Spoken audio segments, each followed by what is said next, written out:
बिस्मिल्लाहिर्रहमानिर्रहीम।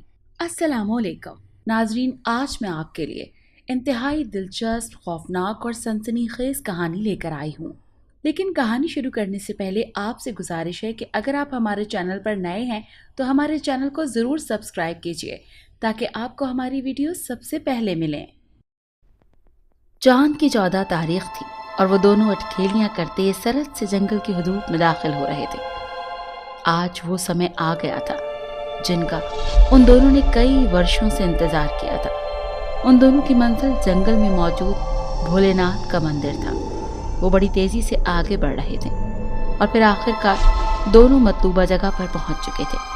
वो दोनों रेंगते हुए मंदिर में दाखिल हो गए और एक तरफ होकर काले पत्थर के पास बैठ गए। अभी आधी रात होने में कुछ समय पड़ा था। उनमें से एक ने अपनी गोल गोल आंखों से दूसरे की तरफ देखा और उनकी आंखों में खुशी की चमक दिखाई दे रही थी और फिर वो दोनों आपस में लिपट गए। मंदिर की छत पर मौजूद रोशनदान में से चांद की किरणें सीधी उन दोनों के शरीरों पर पड़ रही थी और वो मस्त हुए जा रहे थे। फिर वो समय आन पहुंचा जिसको उन दोनों ने कई वर्षों से इंतजार किया था। आज उन्हें उनकी तपस्या का फल मिलना था। वो दोनों मुंतजर नजरों से जोगी महाराज की तरफ देख रहे थे और फिर महाराज ने एक नजर चांद की तरफ देखा जो कि अपनी तमाम तर सुंदरता के साथ आकाश पर चमक रहा था। और फिर जोगी महाराज ने अपने पास पड़ी हुई बीन उठाई, उसे साफ किया और फिर उसे बजाना शुरू कर दिया। बीन की मधुर लय पूरे मंदिर में गूंजने लगी। बीन का बजना था कि वो दोनों अपनी जगह पर सिरकने लगे और आहिस्ता आहिस्ता थिरकते हुए आगे बढ़ने लगे। बीन बजाने में तेजी आ रही थी। जैसे ही बीन की लय तेज हो रही थी वैसे ही उन दोनों में तेजी आ रही थी। फिर अचानक काले पत्थर से रोशनी फूटने लगी और वो रोशनी एक लकीर की सूरत में उन दोनों सांपों पर पड़ने लगी। वो कोई साधारण सांप नहीं थे बल्कि तक्षक सांप थे जो कि एक फूंक से ही किसी की भी जानदार की जान निकाल सकता है।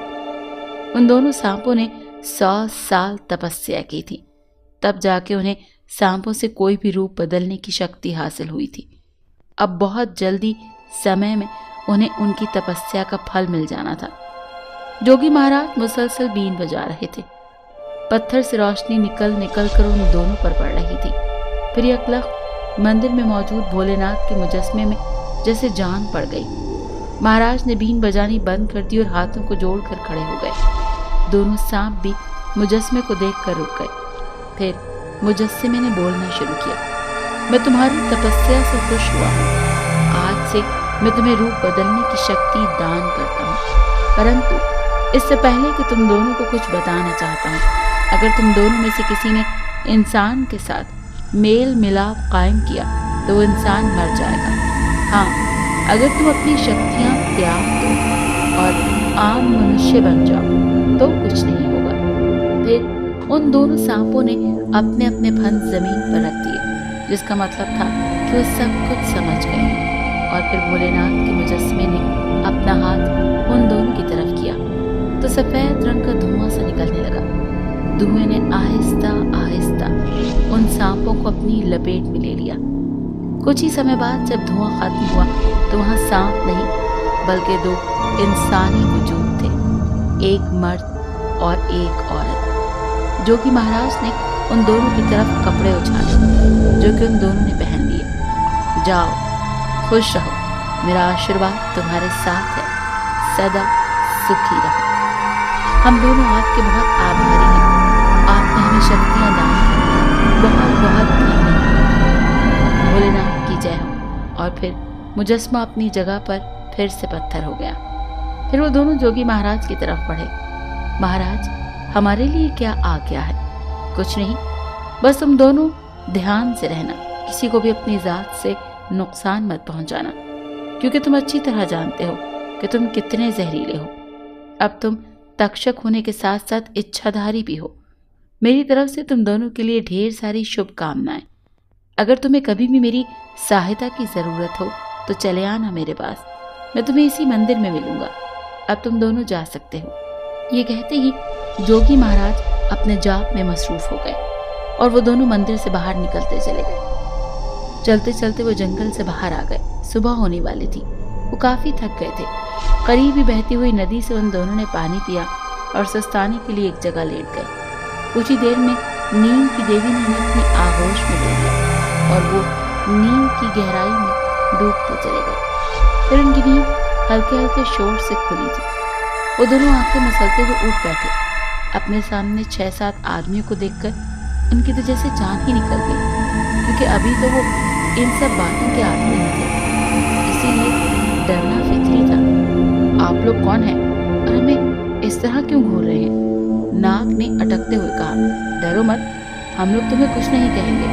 तुम्हारे साथ ये लड़की कौन है? लगता है ये लौंडा इस लौंडी को कहीं से भगा कर लाया है। यही बात है ना? नहीं, ये मेरी पत्नी है और मैं इसका पति।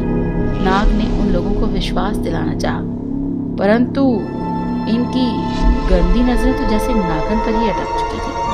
वो किसी भी सूरत में लड़की को अपनी हवस का निशाना बनाना चाहते थे। नागिन थी ही इतनी सुंदर, झील जैसी गहरी नीली आंखें या होती हूँ, और उसके शरीर के नशेबो फराज और उसके जिस्म पर मुतनासिब सा लिबास उन्हें पागल किए दे रहा था।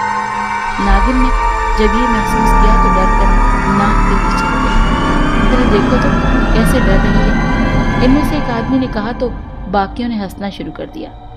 लड़के, अगर तू अपनी सलामती चाहता है तो इस छमिया को हमारे हवाले कर दे और चला जाए यहाँ से, नहीं तो तेरा अंजाम बहुत बुरा होगा। देखिए, हमारी आप लोगों से कोई दुश्मनी नहीं। हमने आप लोगों का क्या बिगाड़ा है? हम तो कुछ देर के लिए आराम के गर्ज से यहाँ लेटे थे। अगर आप लोगों को बुरा लगा है तो हम यहाँ से चले जाते हैं। नाग ने उन लोगों को समझाने की बहुत कोशिश की, मगर वो थे कि समझ ही नहीं रहे थे। नाग चाहता तो उन लोगों को पल भर में जलाकर राख कर देता या फिर उन्हें डस लेता, मगर वो जल्दबाजी नहीं करना चाहता था। लगता है ये लोग ऐसे नहीं मानेंगे, इनका कुछ तो करना होगा। नागिन ने नाग के कान में सरगोशी की। ठीक है, आप लोग हमसे मुकाबला करें। नाग ने उनकी तरफ देखते हुए कहा। मुकाबला? और वो भी तुमसे? ए छोकरे, क्यों समय से पहले मौत के मुंह में जाना चाहता है? अभी भी समय है, चला जाए यहाँ से। उन लोगों को पता नहीं था कि उनके मध्य मुकाबिल कौन खड़े हैं। अगर उन्हें इस बात का पता होता तो वो कब के यहाँ से भाग चुके होते। अरे ऐसे कैसे चला जाएगी? अब की बार नागिन ने आगे बढ़कर कहा। तुम लोगों में इतनी शक्ति है तो मुझे छूकर दिखाओ। नागिन ने 2 कदम आगे बढ़ते हुए कहा। ठीक है, इसकी ये इच्छा मैं पूरी करता हूँ। उनमें से एक आदमी आगे बढ़ते हुए कहने लगा। जो ही उसने नागिन को छुआ, नागिन ने एक जोरदार फुनकारी मारी और अगले ही लम्हे वो आदमी उड़ता हुआ करीब दरख्त पर जा गिरा। अब उसकी चीखें पूरे जंगल में गूंज रही थी। ये देखकर वो सब लोग तो हैरान हो गए, मगर अगले ही लम्हे सबके सब नाग की तरफ बढ़े। अब की बार नाग ने आगे होते हुए कहा। शायद तुम लोग जानते नहीं हो कि हम क्या हैं और तुम लोगों के साथ क्या कर सकते हैं। मगर उन आदमियों ने नाग की एक न सुनी और आनन फानन तेज धार खंजर नाग के पेट में फूंक दिया। यह अचानक ही हुआ था, जिससे नाग को खुद का बचाव करने का मौका ही न मिला। नागिन बड़ी बड़ी निगाह से कभी नाग को देखती तो कभी उन आदमियों को, जिन राक्षसों ने पल भर में सब कुछ खत्म कर दिया। अभी तो उन्होंने जी भरकर प्रेम भी नहीं किया था। नागिन चीखती उन लोगों से नाग को छुड़वाने लगी। जालिमों, ये तुम लोगों ने क्या कर दिया? हमने तुम लोगों का क्या बिगाड़ा था?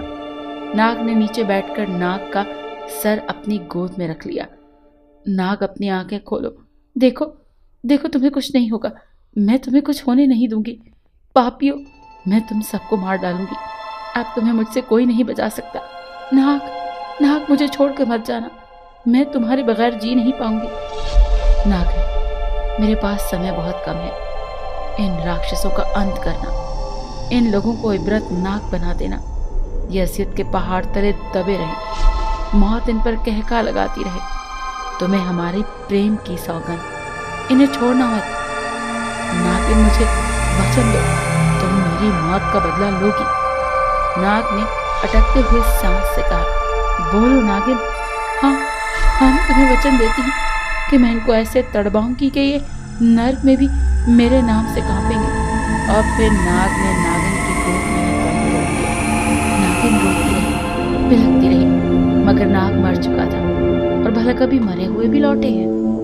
नागिन ने कहर बरसाती नजर से उन जालिमों की तरफ देखा जो कि अब भी उधर ही खड़े थे और नागिन को ही तके जा रहे थे। तुम लोगों ने बहुत बुरा किया, जिसकी सजा मैं तुम सबको दूंगी और ऐसी सजा दूंगी कि आने वाली पीढ़ियां भी याद करेंगी। मैं कोई साधारण नागिन नहीं हूं, बल्कि तक्षक हूं और साथ इच्छाधारी नागिन हूं, जिसका डसा तो दूर की बात, केवल फूंका हुआ भी जलकर राख हो जाए। अपने पीछे देखो। और जब उन लोगों ने मुड़कर देखा तो जैसे सांस लेना भूल गए। उन्हें अपनी आंखों पर यकीन नहीं हो रहा था। वो तो नाग की मौत देखने में अपने साथ ही खबर लेना ही भूल गए थे, जिसको नागिन ने इनकार से उड़ा दिया था। अब वहां उसकी जली हुई लाश पड़ी थी, जो कि बहुत ही भयानक लग रही थी। वहां पर मौजूद दीगर लोगों ने भी ये हालत देखी तो खौफ से कांपने लगे। उन्हें अब यकीन हो गया था और फिर जैसे ही उन्होंने पीछे मुड़कर देखा तो उनके मुंह खुले के खुले रह गए, क्योंकि वहां अब ना ही नागिन थी और ना ही नाग। अरे ये कहाँ चली गई? सब हैरत ज़दा थे। अगर इस जगह खून के धब्बे ना हुए तो वो उसे ना मानते, मगर वहां खून के धब्बे बहुत वाज़ेह थी। वो वाकई इच्छाधारी नागिन है, जो कि हमें अब किसी कीमत पर नहीं छोड़ेगी। हमने कई वाक़यात पढ़े हैं इन इच्छाधारी नागिनों के बारे में। ये अपने दुश्मनों को किसी कीमत पर नहीं छोड़ती, पाताल से भी निकाल लाती हैं अपने दुश्मनों को। भगवान, अब हम क्या करें? ऐसा ना हो कि वो फिर से यहाँ आ जाए। हमें भागना चाहिए। फौरन निकलो यहाँ से, चलो जल्दी करो। और फिर वो सब वहाँ से सटपट दौड़े, लेकिन वो सब अपने अंजाम से बेखबर थे। नागिन नाग के मुर्दा शरीर को लेकर भोलेनाथ के मंदिर में फिर से आ गई। नागिन ने नाग के मुर्दा शरीर को भोलेनाथ के चरणों में रख दिया और अब वो मतलाशी नजरों से जोगी महाराज को ढूंढ रही थी। और फिर कुछ ही देर में नागिन ने जोगी महाराज को ढूंढ लिया। जोगी महाराज भोलेनाथ की मूर्ति से जरा दूर अपने जाप में मशगूल थे। नागिन चलती हुई जोगी महाराज के पास आ गई। जोगी महाराज आंखें बंद किए अपने जाप में मसरूफ थे। और फिर जैसे ही जोगी बाबा ने नागिन की बू सूंघी, जोगी महाराज ने फौरन से अपनी आंखें खोल दी। नागिन, तुम यहाँ इस समय? और नाग कहाँ है? अरे तुम्हारे चेहरे को क्या हुआ है? महाराज ने नागिन को देखते ही इतने सारे सवाल कर दिए थे और नागिन जवाब देने के बजाय रोने लगी। नागिन को रोता देखकर जोगी महाराज तेजी से आगे बढ़े। क्या हुआ? तुम रो क्यों रही हो? महाराज, मेरा नाग। नागिन से शिद्दत गम से बोला भी नहीं जा रहा था। क्या हुआ नाग को? नाग कहाँ है? और फिर नागिन जोगी महाराज को भोलेनाथ की मूर्ति के पास ले गई और नागिन ने रोते हुए उंगली से इशारा किया। और जब महाराज ने नीचे देखा तो जैसे भूचाल सा आ गया। उसे अपने पांव तले धरती खिसकती महसूस हुई। ये सब कैसे हुआ?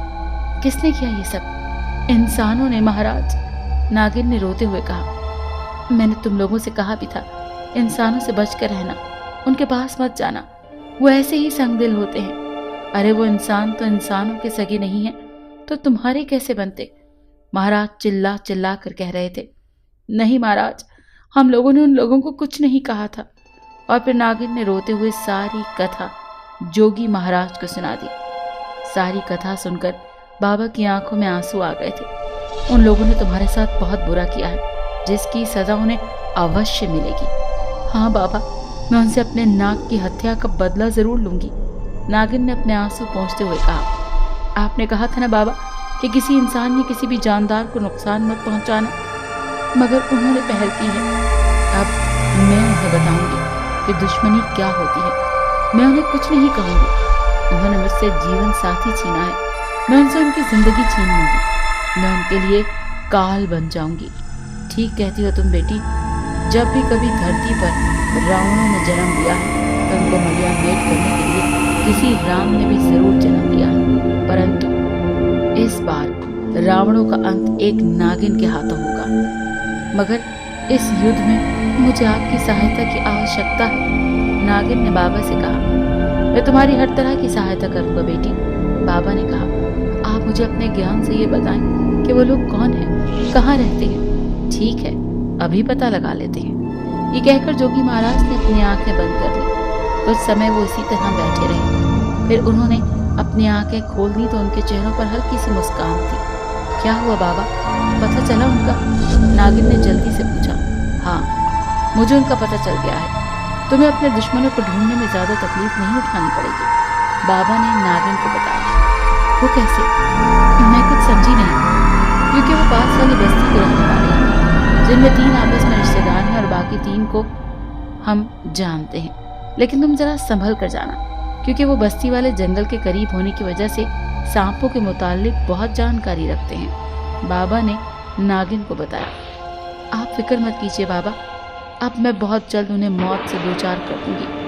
और मैं भी अपने नाक के पास। वो भी मुकम्मल न कर पाई थी बात, क्योंकि आंसुओं ने जैसे उसे बोलने से रोक दिया था। आंसुओं की जड़ी उसके गालों को भिगोए जा रही थी और बंदूक की आग अपने सीने में लिए राक्षसों का अंत करने वो मंदिर से बाहर निकल गई। जिस समय वो मंदिर से बाहर निकली थी तब हर सू अंधेरा छाया हुआ था। जंगल काफी घना था, जिसकी वजह से दिन में भी रात का गुमा होता था। जिस रास्ते पर वो खड़ी थी वो रास्ता सीधा बस्ती में ही जाता था। उसने जल्दी से अपनी आंखें बंद की और 2-3 गहरे गहरे सांस लिए और फिर अगले ही लम्हे वो सांप बन चुकी थी। अब वो तेजी से बस्ती की तरफ जा रही थी। बस्ती के करीब पहुंचकर उसने अपना फन उठाकर चारों तरफ निगाह दौड़ाई कि कहीं वो किसी की नजर में तो नहीं। फिर तसल्ली कर लेने के बाद वो दोबारा नागिन के रूप में आगे बढ़ने लगी। नागिन सबसे पहले अपने दुश्मनों में से 3 रिश्तेदारों को निशाना बनाना चाहती थी। अगर मैं उस रूप में उनके सामने गई तो वो मुझे पहचान लेंगे। मुझे रूप बदल कर उनके सामने जाना होगा।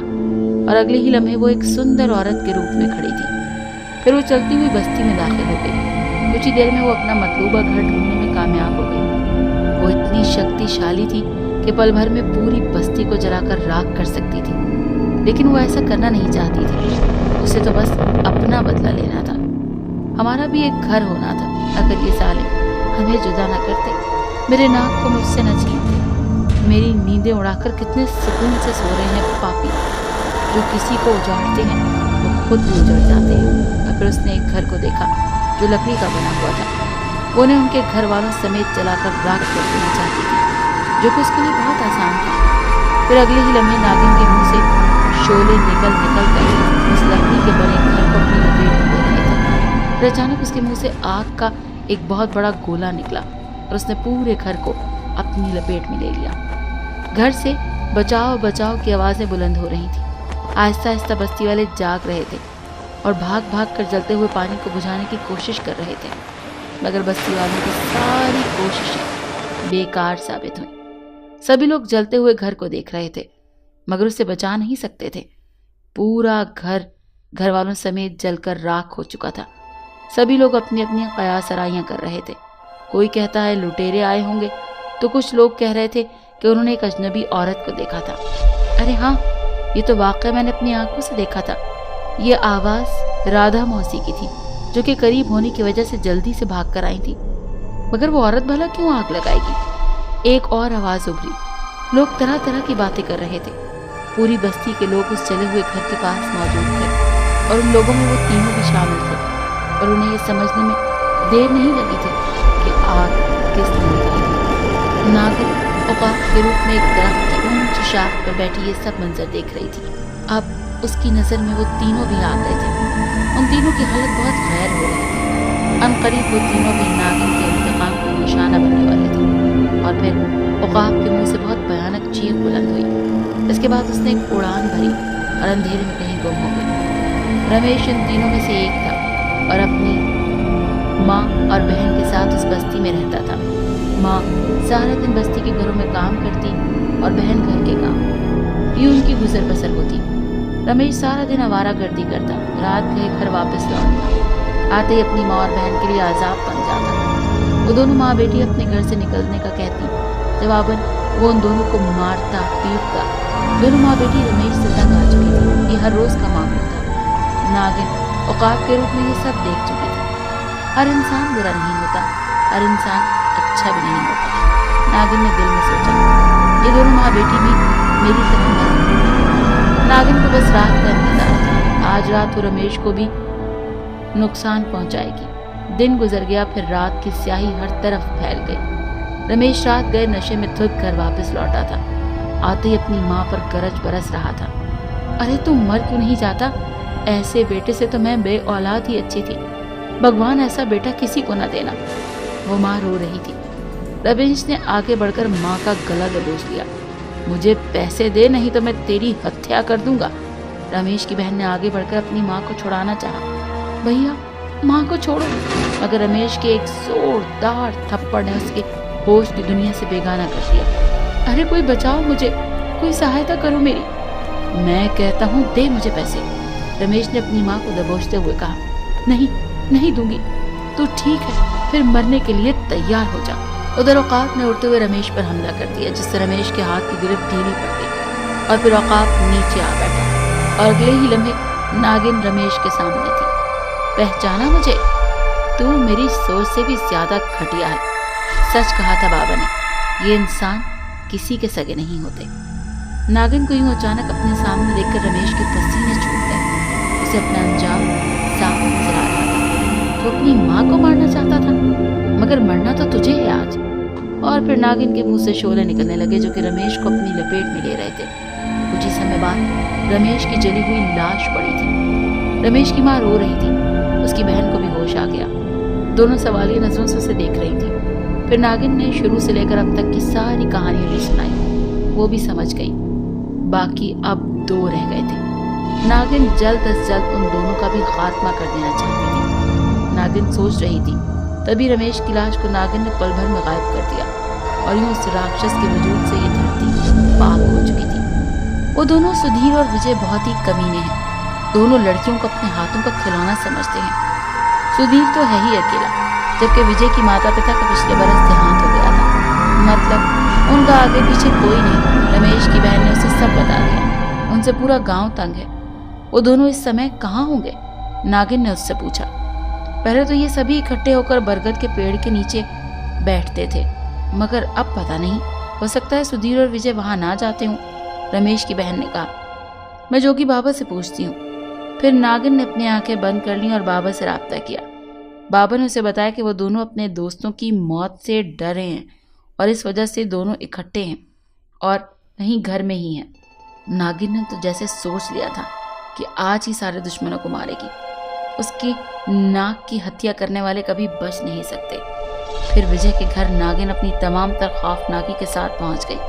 वो दोनों सोए हुए थे, इस बात से बेखबर कि मौत उनके सर पर आ पहुंची है। उठो जालिमों, नागिन ने चिल्लाकर कहा तो वो दोनों हड़बड़ा कर उठ बैठे और अपने सामने नागिन को देखकर खौफ से एक दूसरे को देखने लगे। तुम लोगों की मौत आन पहुंची है। तुम दोनों ने क्या समझा था? मुझसे बच जाओगे? एक तक्षक नागिन से बच जाओगे? इधर सुधीर ने गैर महसूस तरीके से अपने बिस्तर से खंजर निकाल लिया, जो कि उसने अपनी रक्षा के लिए रखा था। नागिन जो ही हमले के लिए उन दोनों पर झपटी तो सुधीर ने फुर्ती से खंजर नागिन के पेट में उतार दिया। नागिन के लिए यह हमला गैर मुतवक्का था। नागिन ने कहर बरसाती नजरों से सुधीर की तरफ देखा और अगले ही लम्हे नागिन ने एक तेज फूंक सुधीर की तरफ मारी तो सुधीर पल भर में जलकर राख हो गया। फिर विजय के साथ भी नागिन ने वही किया और उसके पास समय बहुत कम रह गया था। वो जैसे तैसे करके मंदिर आ गई, जहाँ उसके नाग का मुर्दा शरीर पड़ा था। नाग नागिन के मुंह से निकला और मुर्दा नाग पर गिर पड़ी। योगी महाराज भी आ गए थे। मैंने अपना इंतकाम पूरा कर दिया, मेरा समय पूरा हो गया। नागिन अटक अटक कर बोल रही थी। मैं जा रही हूँ बाबा, अपने नाग के पास।